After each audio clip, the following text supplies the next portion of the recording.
iyadoo la guda galay xulidda ergada soo xulaysa xubnaha u matalaya baarlamaanka aqalka hoose ee Soomaaliya dhinaca Puntland ayaa dib waxa soo ifbaxaya khilaaf ka taagan xulidda iyo cidda leh soo xulidda mid ka mid ah beelaha Puntland ayaa maanta cabasho ka muujiyay liiska ay sheegeen inaanay iyagu matalin oo loo gudbiyo guddiga doorashooyinka dadban ee Puntland waa kuwan cuqaasha iyo musharaxiinta u tartamaya xubinimada oo sheegay sababta ay uga cabanayaan magacayga wax la yiraahdaa Nabdoon Saciid Bila Cabdallah beelaha Cali Saleemaan waxaanu nahay odayaashoodii waxaanu ka dacwoonaynaa liis shalay la keenay guddiga doorashooyinka khilaafaadka liiskaas waxa laga soo qoray nin musharaxa gurigiis musharaxiinta kale suuqay joogta ninka soo qoray iyo ninka musharaxa labadaba ana nabdoonkoodiya liiskaasuna ma hal liis xalaala magacayga waxa la yiraahdaa Xasan Axmed Ibrahim Bilcil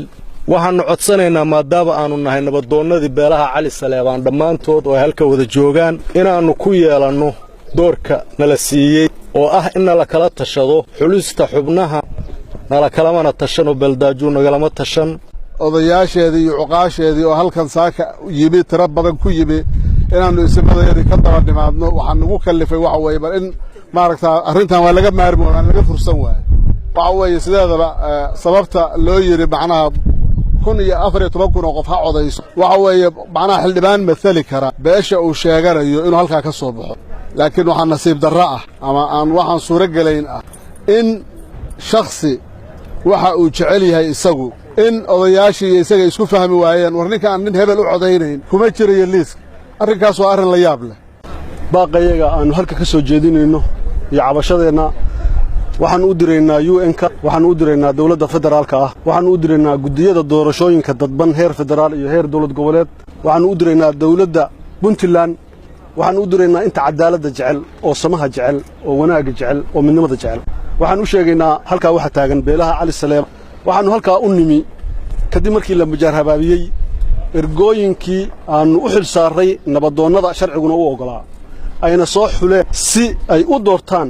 xildhibaanka beelaha markaanu xaqiiqsanay in ergooyinkii nabdoonnadaas soo xuleen daraamka lagu riday la soo qoray dad aan lagala tashan nabdoonnada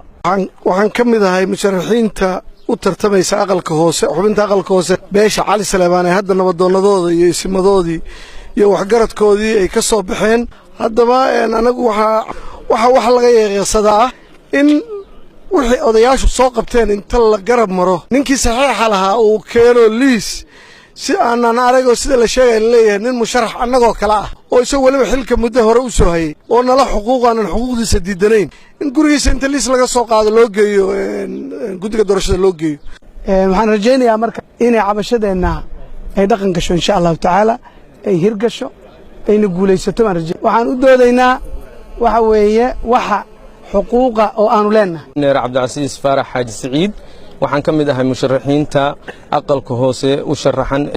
arrintaasna waxay ku saabsan tahay cabasho aanu ka cabanayno